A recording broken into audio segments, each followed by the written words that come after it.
The NFL is a new champ. The Memorial Cup is a new date. And Sidney Crosby is a new milestone. All that and more at Sports QuaranTV.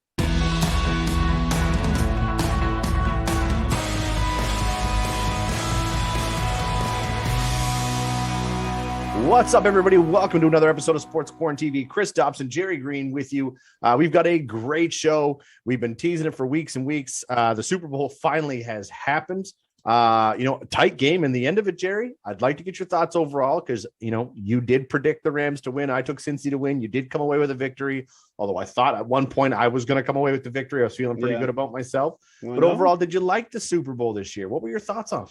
It was interesting, Chris. As I sat down and watched the first half, I was very frustrated with the attempt by the Rams to run the ball. It wasn't working well. Cincinnati's defense is underrated and did a good job against the run.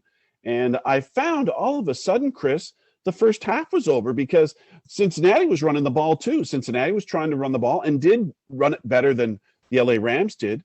And the next thing I know, I looked down and said, geez, it's halftime already, because when you run the ball, the clock runs, Chris. And so there wasn't as much of that going on.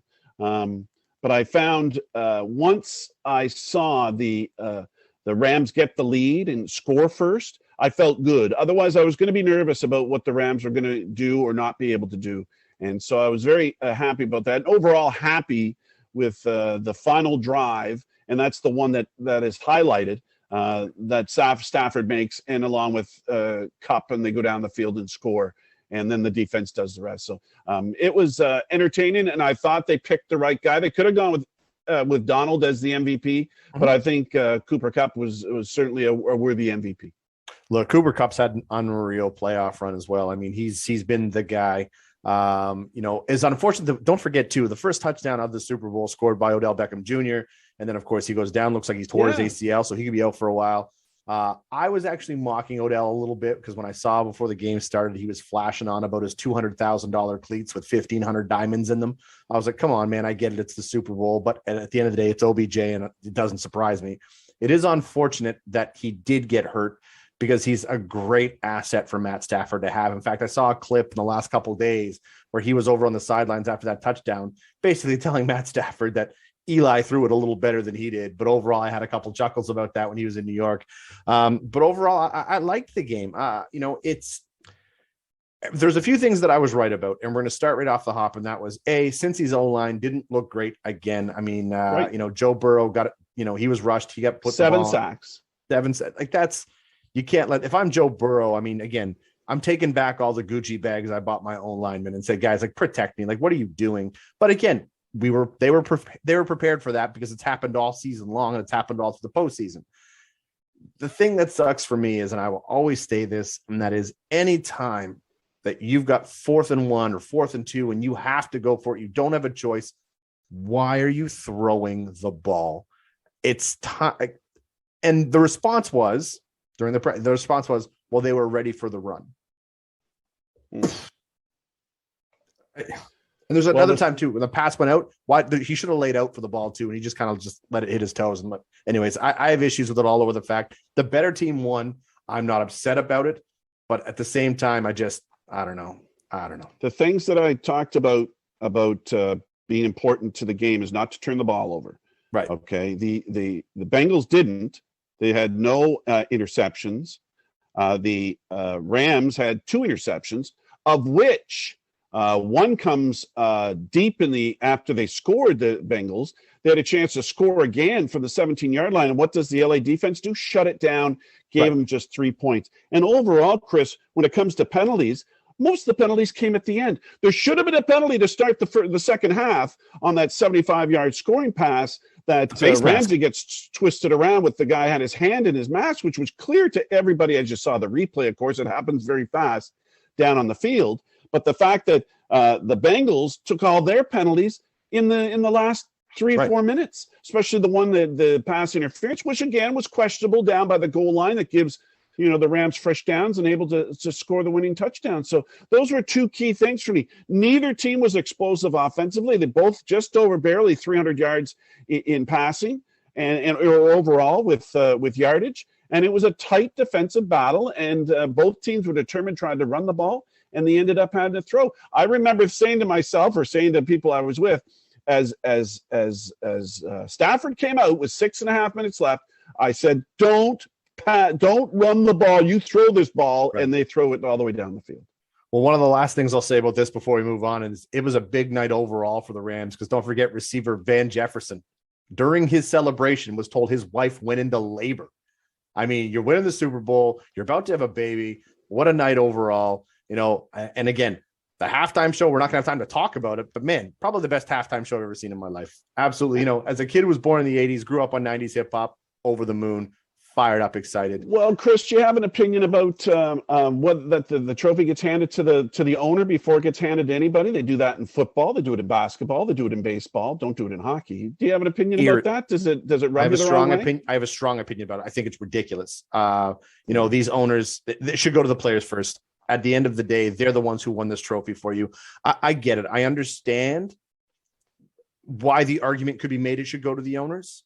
But ultimately, this is a play. Look, it's a catch. It's a what came first, chicken or the egg. But to me, players should get it first. There should be no ifs, ands, or buts about it. And in fact, if I'm the owner, I don't even touch it. I'm like, no, give it to these guys first. I'll take it after that. You would think, eh?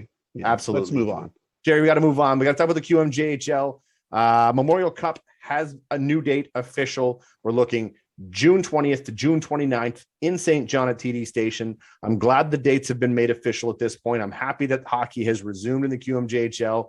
Are you happy the dates are set, and how fired up are you for the Memorial Cup to be back? Well, again, as I've said about the Q during the tremendously tough, challenging 2020 and 21 season, or the 21, 20, whatever, the last season that they had, trying to get as many games in and completing a schedule and having a champion. Here they are thinking outside the box again, determined to get 68 games in. So thus, then we're going to have to move the Memorial Cup to June 20th, because they're determined to get the 68, and I can appreciate that. And I saw the news today, Chris. All the numbers are coming down in Nova Scotia. They're all coming down in regards to hospitalizations and people in ICU. And those are the numbers that you got to keep your eye on with this COVID pandemic. And those numbers are coming down. So things are happening and moving in a positive way. And I'm glad to see the Q is determined to try to get the 68 games in, thus changing the date on the Memorial Cup. Yeah, I mean, they came up with new dates for the Memorial Cup. I saw that there was a new date in place for the draft as well from the QMJHL. I'm with you on this. I think it's absolutely outstanding that they've made these strides forward, and they will get these 68 games in. I mean, don't forget, for the last 2 years during this pandemic, the QMJHL has been the only league in the Canadian Hockey League that's been able to find a way to maneuver and get these games in. Well done. You have to tip your cap to the entire staff, the QMJHL, the commissioner, all the organizations involved to make this happen. And I love this. I've been amped up about having this Mem Cup come to town for years, but like getting this 68 games in, and ever since the restart happened, you've got to be pleased with it. Overall, I'm happy with it. Dates are set.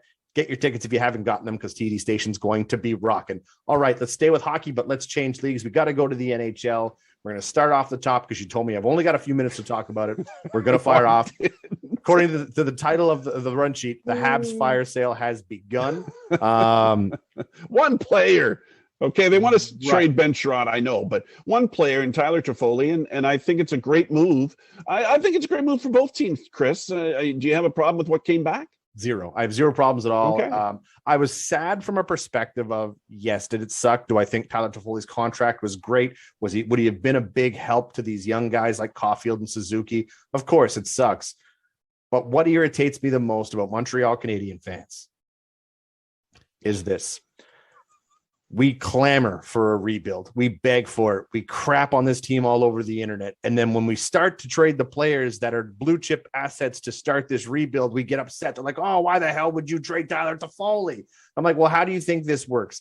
Do I think Tyler Toffoli is going to be the last guy to go? Of course not. I know Ben Sherratt's going to go. I do think Jeff Petry's gone as well. I would love to see Brendan Gallagher gone from a contract perspective. This is what it's going to take. And I love the return for Tyler Toffoli. And I think someone's going to overpay for Ben Sherratt. I think he's worth a second, a third. Other GMs out there think he's worth a first. I ain't going to complain. I'll take it. But yes, overall, it's not a big deal. Although I did see the Kent Hughes press conference this week, and he did say that he is expecting Carey Price to play at some point this season. That's something I'm skeptical on. But hey, I guess I'm not the guy in charge, so we'll see. Yeah, it wakes up the other teams in the Western Division because, of course, Toffoli goes to Calgary, and the rumors are maybe Sherrod will go there as well. But that really pumps up Calgary's tires offensively to have the veteran Stanley Cup winning Tyler Toffoli and knows the number of players that are already on that Calgary team. So Milan Lucic was the best man at his wedding. He's going to get comfortable real quick, and they've got good goaltending. They've got a solid bunch of defense. They showed Sherrod in there, and they're on a roll right now. And so I think they have enough offense spread out in the top six. They're going to be very dangerous. And again, Sutter has been there before too. He won the championships in LA with Toffoli, so they know each other very well. So Calgary and Montreal do have a relationship over the years of some interesting trades, and this is a good one. And I think Montreal should be happy with what they got in return. And I think Calgary has really woke up all the teams in the Western Division. Well, a key piece of that deal was quickly the Montreal Canadiens originally wanted Jacob Pelche in that trade, former Wildcat, did they? Of course. Yes. Yeah, they wanted him to be a key piece of that deal. And, they were able to work out some pieces on the side. They were looking for Toffoli and Ben Sherratt in a big deal, but Montreal felt that they could get more value if they traded them separately, and I'd agree with that. But I want to ask you this, because there's a couple other names talking about the trade deadline. Forget Montreal for a minute. Okay. Who else should be sellers? Enough. Who else should be sellers here? I'm looking at a couple names specifically for me, Jerry. If I'm the Philadelphia Flyers, I know there's a lot of rumors surrounding Claude Giroux and what's going to happen there. Claude Giroux has submitted the Colorado Avalanche basically to be his no trade list. Give him the Ray Bourque treatment, if you will. I like Claude Giroux. How about this one, Chris? How about Mark Scheifele leaving Winnipeg? I know there hasn't been any rumors, but I watch the Jets all the time. They're my team. I think he's just kind of lost his shelf life there, and he needs a fresh start. And I think the Jets need to do something about it, because it just seems like he's skating in mud there and sinking quickly. After the hit on Jake Evans last year in the postseason, I think Mark Scheifele is a pigeon, and I will never, ever, ever absolutely root for him ever again. I think he's a donkey, and I hope he gets moved. Overall, he's got a great talent. Who else besides Giroux and Giroux rather, and I think Scheifele should be on the move. Who else is Arizona? Arizona's got to sell. I think Jacob Chekrin could fetch you a huge return. Sure. Also, you could look at Phil Kessel going to somebody. But the interesting one for me is still going to be either the Chicago Blackhawks, because they're not going to make the postseason. I think they're going to move Fleury. And then, of course, Vancouver, JT Miller, Bo Horvat, Brock Besser, Connor Garland. Those guys could all fetch you a gem too. Really?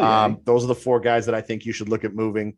Ultimately, that's my thoughts on that. One more topic in the NHL before we move on quickly. Big milestone, Sidney Crosby, 500 goals.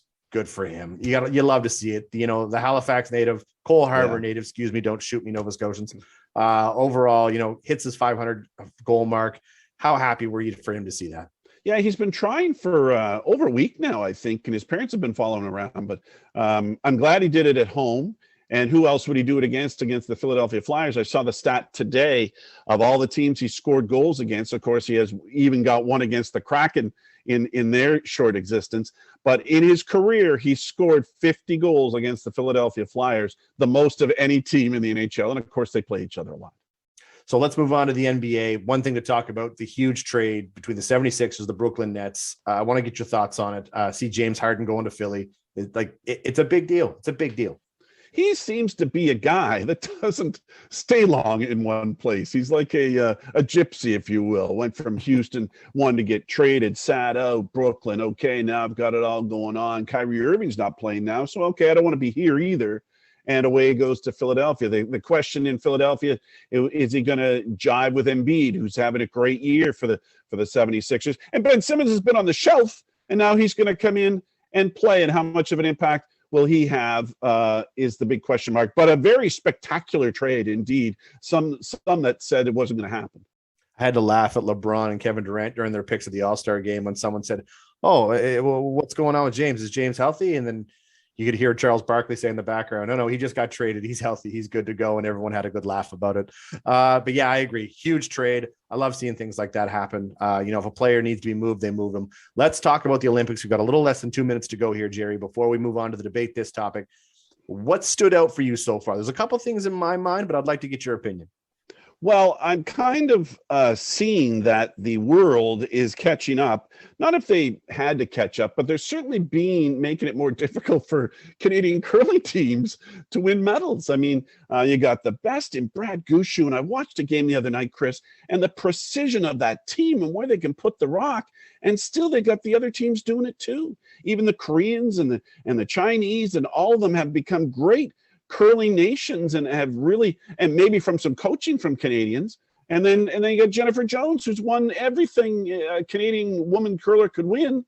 And she's having a real time battling to get into the playoffs. It's been an eye opener for me in that regard. That's one for me. The other one, of course, is the men's U.S. Olympic team being upset. I thought that was of course, at the hands of former Moncton Wildcat Merrick Horovic, sending that game into overtime as well. Super pleased to see that. I love it for an ultimate reason. And that was, there was tweets going around talking about the U.S. beating Canada, and it was their miracle on ice moment. And then, of course, they just got roasted on the internet because they were upset. But overall, those are the things that stood out to me. No, what I'd like to see, Chris, I'd like to see maybe university players, just like the American teams do, have some of the university players go and represent Canada. That'd be interesting. I agree. And if you're not going to have the NHLers in there, you should have these university players in there. I agree with you. I love to see it. It's something that I enjoy men's hockey a lot, although the women's hockey's also been great. So I'm pumped to see that. But hey, that's it for that. Well, Gerry, it's time to debate this. And we're starting off with topic number one, and that is the Waste Management Open. Is it good or is it bad for golf? Well, Chris, I'm a little bit older than you, and I'm a little bit more of a purist. But when a golfer's putt is affected by an indent on the green because of a spectator throwing a heavy can of beverage onto the green, now maybe it's in the golfer's best interest to check his line before he hits, but clearly Cantley putts and it hits a bump in the green that was made by the indent of a can. That can't be good for golf. Those types of aspects, cleaning the cans off the green after somebody gets a hole in one. And number two, Chris, it's the 16th hole in the tournament, and it's an important hole. And the players have said how much pressure it's added to them when they step onto that green or onto that tee box. And so is that good for them as well? Entertaining indeed, but I still have some issues with the amount of noise and all that goes on while these golfers are vying for a championship at a PGA event. You would. I knew you'd fall on that side of the coin. That's the side of the sword you die on. And as far as you saying you're a little bit older than me, I think that's generous. Thank you so much for that. I'm going the absolute opposite way. No surprise on this, because overall I look at it from a great perspective. And that is not that golf is trying to grow the game per se, because all of a sudden golf is huge. I mean, during the pandemic, all people could do was golf. But if you look at how this game has gone, when you see the reaction of the crowds, and look, don't kid yourself. I've had a couple cold ones on the golf course, and for some reason you seem to play better when there's a couple sure. Coolies flowing through the cart. But overall, to see the fans get excited, to see them engaged. Now, do I think that maybe down the road they should look at possibly saying, okay, guys, fire all the beer you want, keep them off the green. We'll have that conversation down the road. But overall, at the end of the day, I love it. I think it's great for the game. I think every tournament should do this. I think they should do it a couple times a year. I love it. I think the fans love it. I think, look how much fun the players were having when the golfers were going to jump into their caddy's arms. I agree in that respect. And I said to a couple of people this weekend, did you see the 16th green? What are you talking about? I said, you've never seen the 16th green on this event? It is quite a spectacle. They can have 15 to 20,000 fans there. But my debate is this also, Chris. Well, during regular tournaments, you're supposed to be dead quiet and not say a word. And how come the players don't mind it on this 16th hole? It is a fun event. It's a fun feature of this event in a very interesting course indeed. I just think maybe the hooliganism could be turned down a little bit. Feels like they brought Happy Gilmore to life. All right, topic number two, and this is a good one. Who had the better career? And they're still playing, Alexander Ovechkin or Sidney Crosby? Yeah, the key is they're still playing, Chris. And I'm going to take the Sidney Crosby route on this because this past week, Sidney Crosby, 500 goals in his career. His mom and dad were there, and how excited he was for that. He said they haven't seen him play in the last couple of years, much in the last couple of years because of the pandemic. But here's a guy that's had some injuries in his career, but won every trophy possible, and Lady Bings and otherwise. He's got a variety of trophies he's won, including the Henry Richard or the Rocket Richard Trophy for most goals. Never won a Mem Cup. Stanley Cups. You know, he's only, and this is a strange thing, he's only played just over 1,000 games, and he's got himself 1,371 points. He's a guy that adapts to the conditions of the league and the way the styles of some of the league has changed over the years. And the fact that he's a consummate winner with championships as a Penguin is what gives me the nod as one that's got a better career going. I'm going to take the opposite route on this. So you got to go Alexander Ovechkin. I mean, he's the generation's goal scorer. My kids and their kids will be talking about it. You got to see Alexander Ovechkin play hockey the way we used to talk about you got to see Wayne Gretzky play hockey. I have no doubt in my mind that Alexander Ovechkin is going to break Wayne Gretzky's record over the next 2 years. I'm a full believer in that. And anytime you see that draft, and it was interesting coming on in, of course, because a lot of people may or may not realize that Ovechkin was drafted in 2004, but didn't get to play because of the NHL lockout. Well, that same lockout is the reason the Pittsburgh Penguins won the draft lottery and were able to acquire Sidney Crosby. Yeah. And so the media always played these two against each other. But if I'm building a team today, and you could have the greatest goal scorer in the history of the National Hockey League, big physical Russian who's not afraid to play the game. He's physical, go into the corner, he'll battle. He's an ultimate teammate, will stand up for anybody that's out there and absolutely loves everything about his country. I'm taking OV all the way. I'm going the Russians on this route, Jerry. I look, they're both great, and we were both very fortunate to see them play, but who had the better career? I like OV on this one. Well, on top of that, Sid's got a golden goal and a gold medal in the Olympics since we were in the Olympic season. Not a big deal. All right. And our last debate this topic, Evan McPherson caught watching the halftime show during the Super Bowl. He's the kicker for the Cincinnati Bengals. He's the kicker for the Cincinnati Bengals. Is this a good or bad thing? Does this bother you? It really bothers me. I mean, you're a teammate. You would. On a football team. Football, the most violent game there can be. He's got his brothers out there battling on the field, and he sits on the sidelines with his uniform all clean and waiting to come in and kick the ball however many yards he can to be the hero. And here he is out sitting, laughing and going on about the halftime show when his teammates are in strategizing on how to win a Super Bowl or how to get him in a position to make a kick to win the Super Bowl. I think it's a total disrespect for your teammates. They're all in the dressing room doing what they have to do to get ready for the second half. He should be doing it too. As far as I'm concerned, I think he wanted a front row seat to the greatest halftime show in the history of the Super Bowl. And he had done his job. Everything he touched with the post, he was the most clutch kicker in the NFL of the postseason. And he's made it very clear. I have no issue with it to see him out there relaxing. For all we know, maybe his teammates told him, go enjoy this. This doesn't, we'll get you into position. You do your thing. I don't think it's a big deal at all. I don't think it's an issue. In fact, I think he probably should have brought a couple of the other guys out with him. But at the end of the day, good for him. He did his job. I have no problem with it whatsoever. I hope he enjoyed the show because I can tell you it was a hell of a good one. That's going to do it, Jerry. We got to move on. It's time for the wrap. Let's close this thing out. We're starting off the hop. The NB Tankard was decided last Sunday. What were the results? Well, it's the regular result. James Grattan wins his 14th championship, Chris. Him and his team from the Gage Golf and Curling Club in Oromocto, I believe. Won for the 14th time. They beat Zach Eldridge, in the final 8-5. He's going to go to the Briar, which is on March 4th to the 13th, and it's being held in Lethbridge. Congratulations to James Grattan and his team out of Oromocto. Pitchers and catchers, are they going to report this week, Chris? Question mark. They were supposed to report, but it's not happening. At this point, it's still an unknown in what's going to take place. Rob Manfred said very clearly he still has a thought process in his mind. He's using dates to kind of start to manipulate things to try to get the ball rolling on this thing. I know a lot of people want to see Major League Baseball come back to play. It's unfortunate. Pitchers and catchers were supposed to start. They were supposed to get into play here. It's not going to happen. In fact, I would be shocked, absolutely shocked if the season starts on time at this point. Is spring training completely canceled? Not yet, but I wouldn't hold my breath waiting for it. I guess we'll have to find out exactly what's going to take place over the next few weeks. We'll be keeping our ear to it closely, but as of right now, no, nothing to report out of there. Let's go to Team Canada, the hockey jerseys. Love them or hate them? Hate them? What do you mean love them or hate them? I hate them.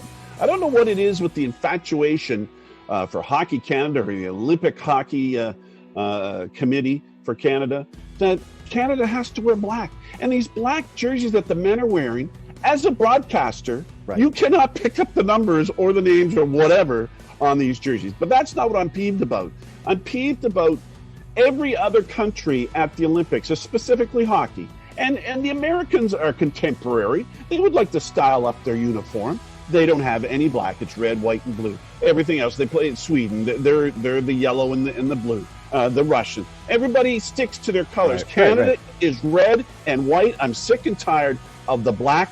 Dump the black. Let's get to the red and white. And let's be more traditional. Maybe that will be a good marketing move by Hockey Canada.